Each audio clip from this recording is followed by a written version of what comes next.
આજે એકાદશી છે, દેવ ઉઠાની એકાદશી છે, બરાબર. જે દિવસે તુલસી વિવાહ પણ થતા હોય છે. આજે ઇન્ડિયામાં ઘણા બધા તુલસી વિવાહ કર્યા હશે, પણ અહીંયા એકચ્યુઅલી અમારે જે ફ્રેન્ડના ઘરે તુલસી વિવાહ છે એ એકચ્યુઅલી 24 તારીખે છે, કેમ કે અહીંયા વીકેન્ડ હોય, પ્લસ જે એકચ્યુઅલી તુલસી વિવાહ કરાવે છે જે મંદિરમાં, એ લોકો અત્યારે બિઝી છે વડતાલ સમયામાં, તો એટલા માટે આ થોડા ડિલે છે. પણ આજે હેપી એકાદશી બધાને. અને આજે ઘરમાં બધાને એકાદશીનો ફાસ્ટ છે, બધાને રાખ્યા છે, સ્નેહ ચાટ બધા જ. તો આજે જમવામાં શું બનશે, અને મમ્મા અત્યારે શું બનાવે છે. સ્નેહો સ્કૂલેથી આવી ગયો છે અને ભૂખ્યો થઈ ગયો છે. તને શું આપ્યું હતું આજે સ્કૂલમાં? There was paneer, naan and jacket potato. એ લોકોને જેકેટ પટેટો, પનીર ને નાન ને એવું ફરાળી ફૂડ આપે સ્કૂલમાં. એકાદશી હોય એટલે, બીકોઝ ઇસ્કોન ફોલોવરની સ્કૂલ છે એટલે, હે ને. તો ચાટ પણ હમણાં ભૂખી થઈને આવશે, કારણ કે આ ફ્રૂટ સિવાય કે લઈ નથી ગઈ. એટલે મને એમ થયું થોડી હું વેફર ને ચેવડો કાઇન્ડ ઓફ બનાવી દઉં એ લોકોને ફરાળી. તો જો એ બનાવું છું. તો એકચ્યુઅલી મને લાસ્ટ ટાઈમ મેં શેર કર્યો આ ચેવડો, ત્યારે મને પૂછેલું. એકચ્યુઅલી આ પટેટોમાંથી બનાવેલી છે, અને એને ડ્રાય કરી નાખીએ તડકામાં સૂકવીને. તો એની આ રીતે તમે ફ્રાય કરો એટલે આવી થાય. તો એ મેં અહીંયા બનાવતી નથી કોઈ દિવસ, આ ઇન્ડિયાથી જ આવે છે મારે ઘરે. જ્યારે એ લોકો બનાવે ત્યારે મારી પણ બનાવી દે, અને આ ઘણા ટાઈમ સુધી સરસ રહે, એને ખરાબ પણ ના થાય.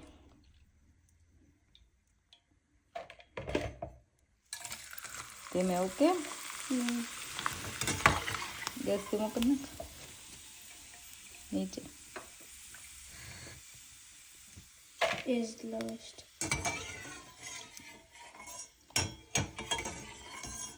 તો આપણે આને તળીશું. અને બીજી એક મારી પાસે છે સાબુદાણાની વેફર, જે પણ ડ્રાય કરીને લોકો બનાવે.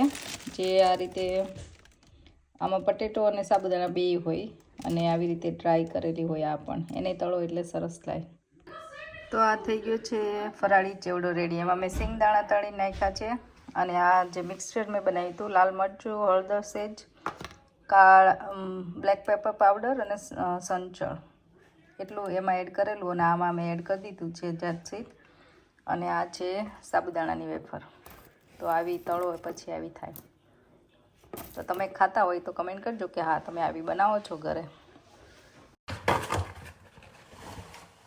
હેલો, આજે બનવાના છે ચેકેટ પટેટો. આજે મેં કીધું એમ આજે એકાદશી છે, અને બધા ફાસ્ટિંગ કર્યું છે. સ્નેહુએ ને ચાહતે, મેં, કમલેશ બધાએ. તો એ લોકોને ચેકેટ પટેટો ખાવા હતા. અને ઘણા બધાએ મને પૂછેલું પણ ખરા કે તમે ચેકેટ પટેટો કઈ રીતે બનાવો છો. નાજો પટેટો અહીંયા કેટલા મોટા બને છે, અમારા હાથ જેટલો કેટલી મોટો છે પટેટો. તો આ છે ને એકચ્યુઅલી બેકિંગ પટેટોઝ લખેલું જ આવે છે. અહીંયા ઘણી બધી અલગ અલગ જાતના પટેટોઝ મળતા હોય છે. તો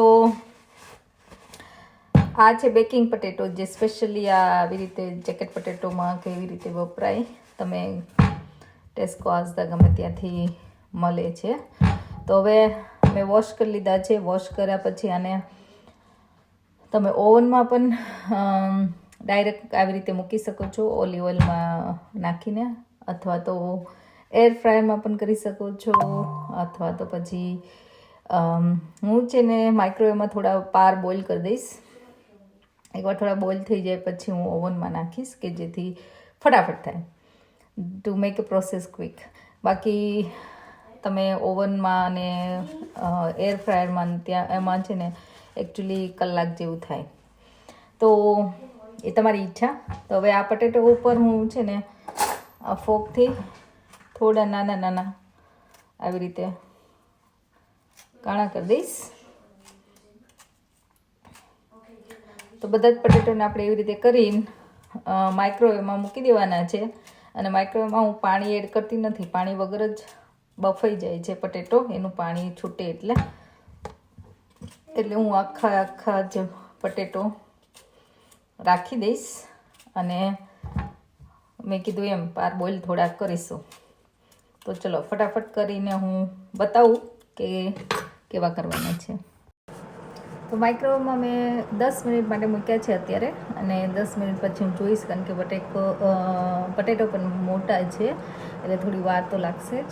તો હવે આપણે મીનવાઇલ એમાં નોર્મલી શું હોય, બધા ફિલિંગ કરતા હોય અલગ અલગ જાતના જેકેટ પટેટોમાં. જો ઓનલી બટર સાથે ઘણા ખાતા હોય, ઘણા બેક બીન્સ આવે છે જે એના સાથે જમતા હોય, અથવા તો ચીઝ ને બટર નાખીને ખાતા હોય.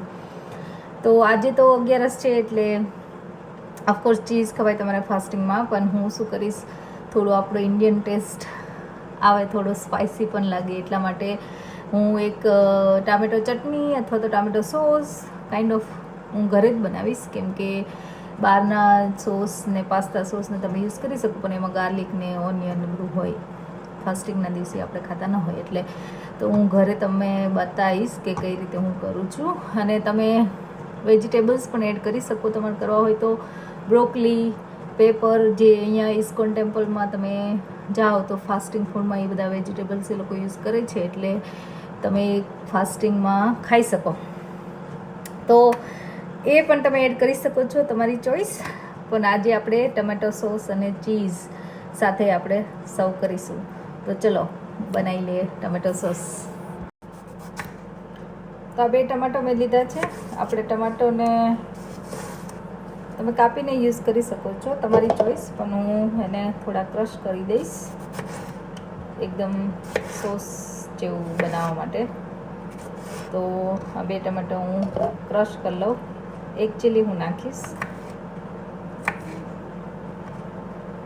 અને that's it. તો મેં હવે થોડું ઓઇલ લઈ લીધું છે, અને આજે આપણે ગ્રેવી કરી છે એને એમાં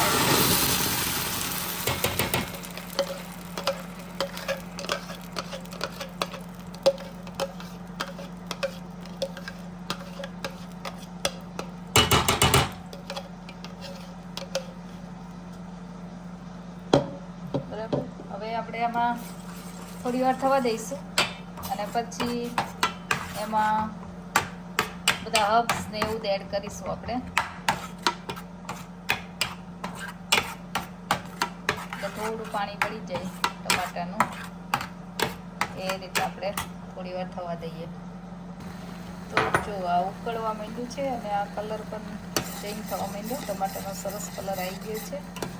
હવે આપણે આમાં છે ને સોલ્ટ એડ કરીશું ટેસ્ટ પ્રમાણે,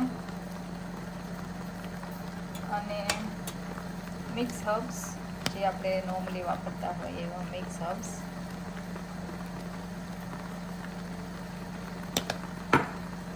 અને ક્રશ ચીલી, થોડી સ્પાઇસી કરવા માટે મેં ગ્રીન ચીલી એડ કરેલા છે, થોડું બ્લેક પેપર. બસ પાછું હલાઈને થોડી વાર આ હજી બબલ્સ થાય છે, એ એકદમ થતાં બંધ થઈ જાય એટલે આ ડન છે. તો જોઈ લો, એકદમ મસ્ત કટ અને બધું પાણી પણ હવે ઓલમોસ્ટ વળી ગયું છે. તો આ સોસ તૈયાર થઈ ગયો છે. આ જો પોટેટો મારા થઈ ગયા છે, ઇટ્સ ક્વાઇટ હોટ. આપણે એક પોટેટો આવી રીતે લઈશું, એને આવી રીતે કાપીશું, બરાબર. અને આવી રીતે આપણે, ઇટ્સ વેરી હોટ એકચ્યુઅલી, આપણે ફોક અને સ્પૂન લઈશું, કાં આમથી વધારે થોડું કાપી નાખશું, થોડું ફિલિંગ કરવા માટે.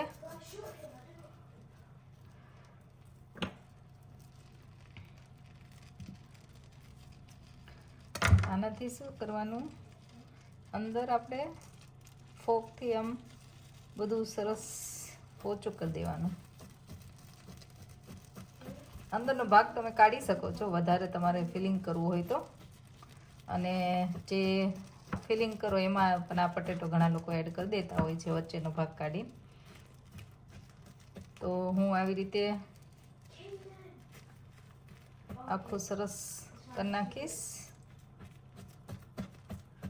અને મેં ઓવન પ્રી હીટ કરી દીધું જ છે ઓલરેડી.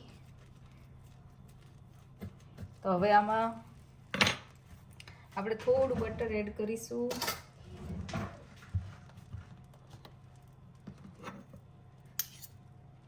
બરાબર, સરસ રીતે આમ અંદર વહી જાય એ રીતે, કારણ કે ગરમ છે એટલે. અને એમાં કારણ કે આપણે સોલ્ટ એડ કર્યું નથી એટલે થોડું સોલ્ટ, અને પાછું ટ્રાય કરવાની કે ઉપર થોડું લાગી જાય, અથવા તો થોડું તમે ઓલિવ ઓઇલ પણ ઉપરથી આમ છાંટી શકો અને એડ કરી શકો.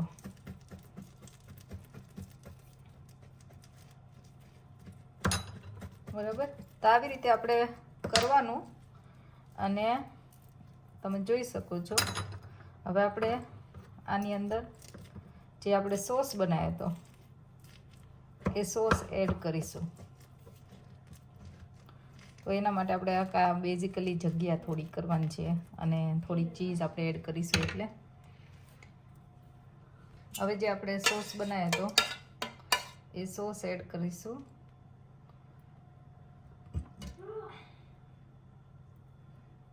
આવી રીતે, અને ચીઝ તમને જેટલી ભાવે એટલી તમે એડ કરી શકો છો.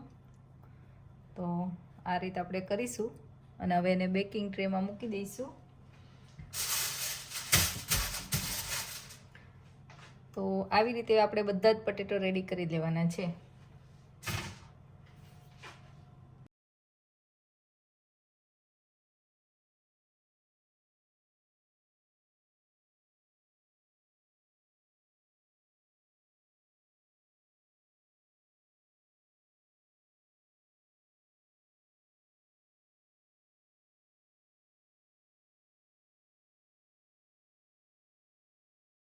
આ રીતે બધા જ પટેટો આપણે ફિલ કરી દીધા છે. અને મેં જે વચ્ચેથી પટેટો કાઢ્યા હતા એ પણ અહીંયા રાખી દીધા છે. થોડું ઓલિવ ઓઇલ છંટકાયું છે અને થોડું તમારે સોલ્ટ એડ કરવું હોય બહારની સાઈડ ખાલી તો સહેજ સોલ્ટ એડ કરવાનું, બાકી કંઈ જરૂર નથી. તો આ થઈ ગયો છે પટેટો રેડી. હવે આને શું કરીશું આપણે, ફોઇલ થોડી વાર એમનેમ થવા દઈશ, પછી આમ ફોઇલ ઢાંકીને થોડી વાર થવા દઈશ, એટલે સરસ રીતે આ બધી ચીલ મેલ્ટ થઈ જાય અને સ્કીન થોડી આમ બંધ થઈ ગઈ હોય ને એવી થઈ જાય એટલે સરસ લાગે. તો હવે આને હું ઓવનમાં મૂકી દઈશ.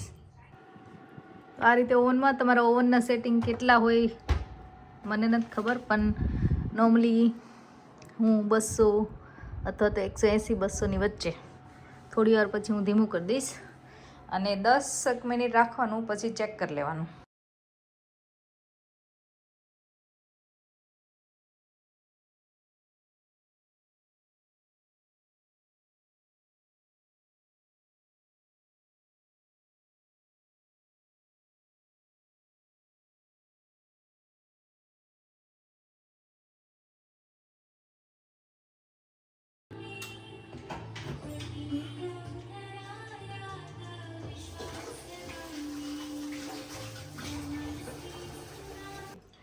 તમે ફિનિશ કરી શકશો આજે?